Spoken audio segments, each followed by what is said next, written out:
Bem, pessoal, nós vamos dar início agora à nossa aula de legislação militar naval, ou seja, Estatuto dos Militares. Aqui nessa aula 1, pessoal, o que eu pretendo fazer com vocês aqui? Essa aula será uma aula mais instrutiva. Por quê? O caráter de instrução dessa aula visa explicar o que para vocês. O que eu pretendo fazer é auxiliar tanto aquele que vai fazer a prova para nível superior, para oficial, bem como aquele que fará a prova para praça, para nível técnico. Então, nessa aula inicial, eu quero fazer algumas distinções para poder auxiliá-los nos estudos.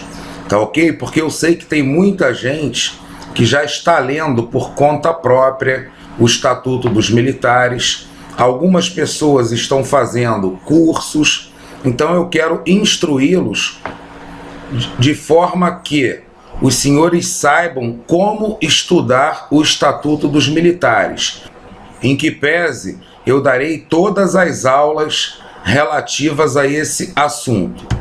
Bem, pessoal, em primeiro lugar a gente precisa saber o que é o Estatuto dos Militares. Estatuto dos Militares, pessoal, é uma lei. É uma lei número 6.880, de 9 de dezembro de 1980. Obviamente que essa lei ela já sofreu alterações posteriores, ou seja, depois de 1980. Então, a lei que nós estudaremos é a lei atualizada. Pessoal, agora por que o nome é Estatuto dos Militares? Isso não vai cair na prova de vocês. É apenas a título de curiosidade, porque muitos de vocês, a grande maioria, não teve contato com a ciência jurídica, com o direito. Então eu só quero explicar para vocês, para que vocês possam entender melhor.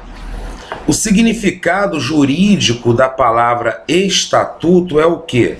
É uma lei ou um conjunto de leis que vão disciplinar as relações jurídicas que possam incidir sobre as pessoas ou coisas. Então, nesse caso aqui, o Estatuto dos Militares é uma lei que vai incidir sobre os militares, vai regular a situação, direitos, deveres de militares. Eu só estou explicando isso para vocês saberem que o Estatuto dos Militares nada mais é do que uma lei. Isso não cairá na prova de vocês. Mas o que pode acontecer? No enunciado de uma questão, pode vir escrito de acordo com o Estatuto dos Militares, ou também pode vir escrito de acordo com a Lei 6.880. Então vocês já sabem que se trata do Estatuto dos Militares. Agora, pessoal, do que o Estatuto dos Militares trata? Isso está logo no artigo 1º do Estatuto dos Militares. O presente Estatuto regula a situação, obrigações, deveres, direitos e prerrogativas dos membros das Forças Armadas. Isso vocês precisam saber, principalmente aquele que vai fazer para nível técnico. Eu vou explicar posteriormente por que eu fiz essa observação, principalmente os que vão fazer para nível técnico. Pessoal, olha só, eu coloquei em vermelho ali, regula a situação, obrigações e deveres. Essas palavrinhas estão em vermelho por quê? Porque nós só vamos estudar, de acordo com o conteúdo programático para o concurso, situação, obrigações e deveres, direitos e prerrogativas dos membros das Forças Armadas, não cairá na nossa prova, nem para oficial, nem para a praça. Todos os direitos, todas as prerrogativas não cairão. Isso não quer dizer que este artigo 1º não possa cair.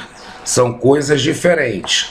Então vocês precisam saber que o Estatuto regula assim: situação, obrigações, deveres, direitos e prerrogativas dos membros das Forças Armadas. Alguns de vocês devem estar se perguntando agora, o que é situação? Situação, pessoal, a situação de um membro da Força Armada é dizer o quê? Se ele está na ativa, se ele está na inatividade, é dizer o quê? Qual a situação dele dentro das Forças Armadas, ou seja, qual a hierarquia dele. Isto significa situação, e nós veremos nas nossas aulas. Agora vocês também podem estar se perguntando, obrigação, deveres. Vocês podem estar achando que obrigações e deveres são a mesma coisa. Porém, observem que está ali separado por vírgula. Então, obrigação significa uma coisa, dever significa outra coisa. Isso não vai cair na prova de vocês, essa distinção. Mas eu acho importante colocar isso para vocês, porque posteriormente nós vamos estudar quais são os deveres dos militares e vamos estudar quais são as obrigações dos militares. E vocês sabendo essa distinção, fica muito mais fácil de gravar posteriormente deveres e obrigações. Então vamos à distinção. Deveres, pessoal, é tudo aquilo que uma pessoa se sente obrigada a fazer com medo de uma represália, com medo de uma sanção, com medo de uma punição. Então, sobre uma pessoa recaem diversos deveres, como, por exemplo, o dever perante a sua família, o dever de pai, o dever religioso. Deixa eu exemplificar para vocês. Se você pertence a alguma religião e frequenta o templo dessa religião, qualquer que seja, o que acontece?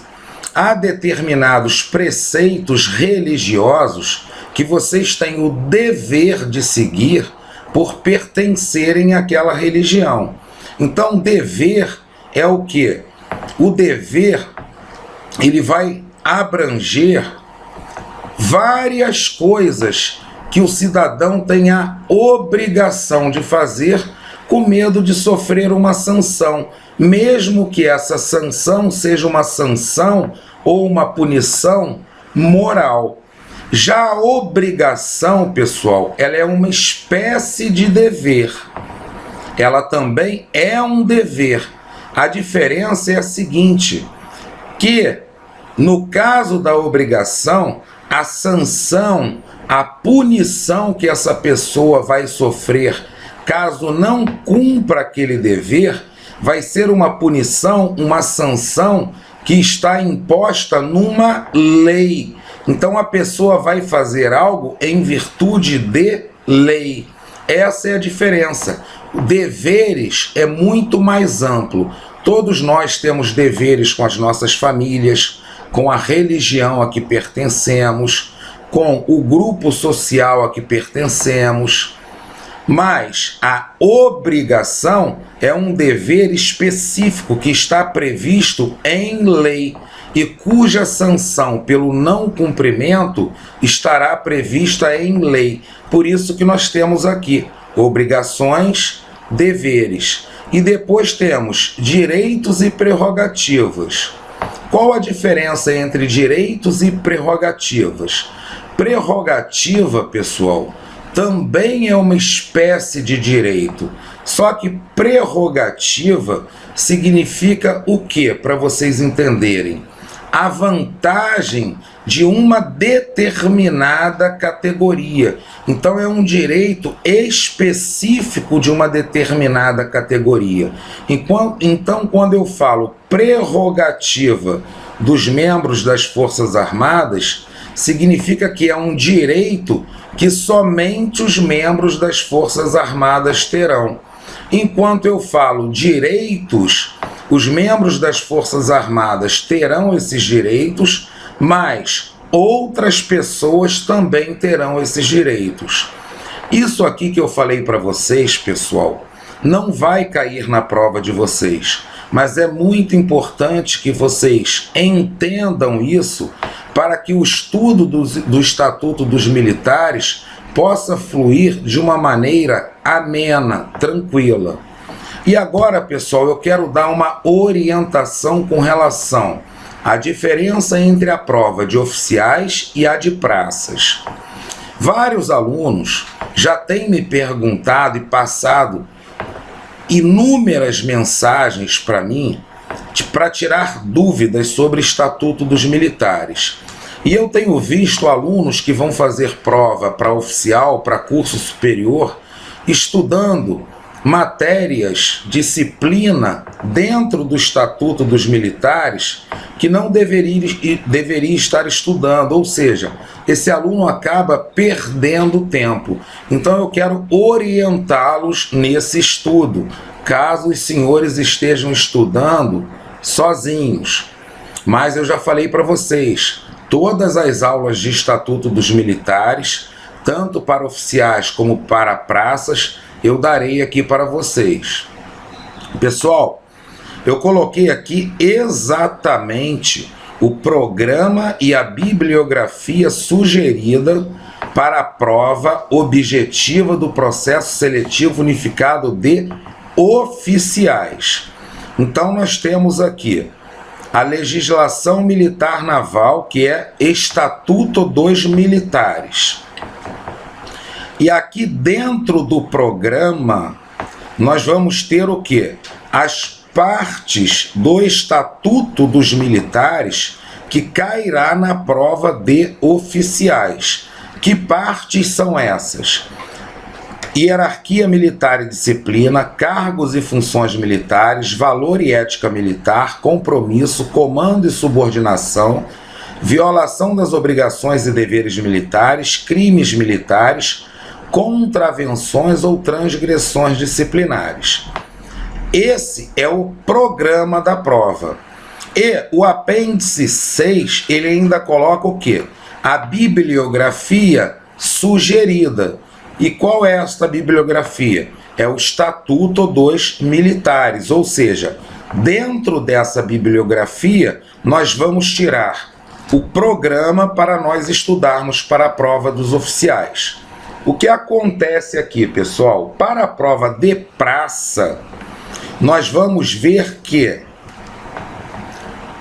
a parte de legislação militar naval é diferente da parte da prova de oficial. Não é igual à liderança. Liderança, a disciplina é idêntica para oficial e para praças.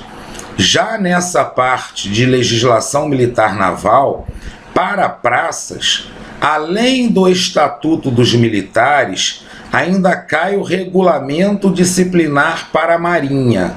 Regulamento disciplinar para a Marinha não cai para oficiais. E além disso, pessoal, o que acontece?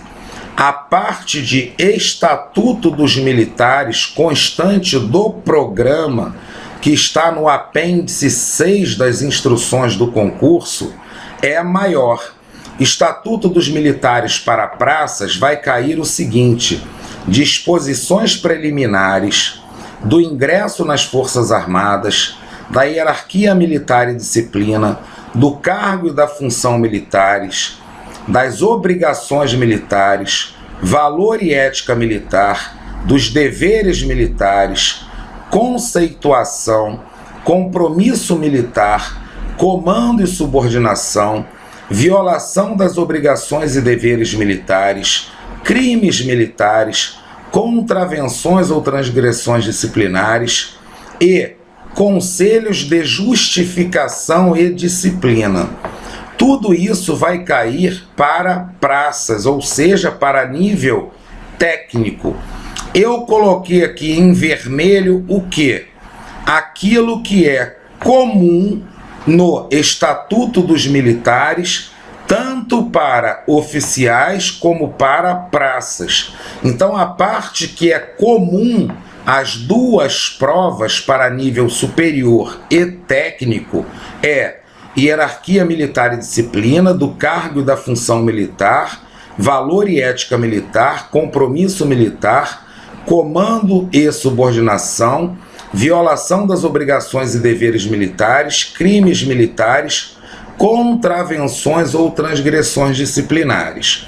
Explicando melhor para vocês, tudo que cai para oficial vai cair para a praça. Tudo que cai para nível superior vai cair para o nível técnico. Porém, além desta parte, para o nível técnico, serão acrescentadas outras partes. Então, pessoal, como o meu objetivo aqui é auxiliar tanto quem vai fazer para nível superior ou para nível médio, o que eu vou fazer? Eu vou começar o estudo de Estatuto dos Militares por aquilo que é comum, tanto para oficiais como para praças. Por quê? A prova dos oficiais já é agora em fevereiro e a prova de praças é em março. Então essa matéria que vai cair apenas para a praça, eu terei mais tempo de dar essa matéria posteriormente. Então eu vou começar por hierarquia militar e disciplina, cargo e função militar, valor e ética militar, compromisso militar, comando e subordinação, violação das obrigações e deveres militares, crimes militares, contravenções ou transgressões disciplinares. Porque, reforçando, isso cobre todo o conteúdo de oficiais e, além disso, está dentro do conteúdo de praças, tá ok, pessoal? Então essa foi apenas uma orientação para o estudo de vocês e daqui a pouquinho a gente vem com a primeira aula tratando da hierarquia militar e disciplina, tá? Muito obrigado pela atenção, pessoal.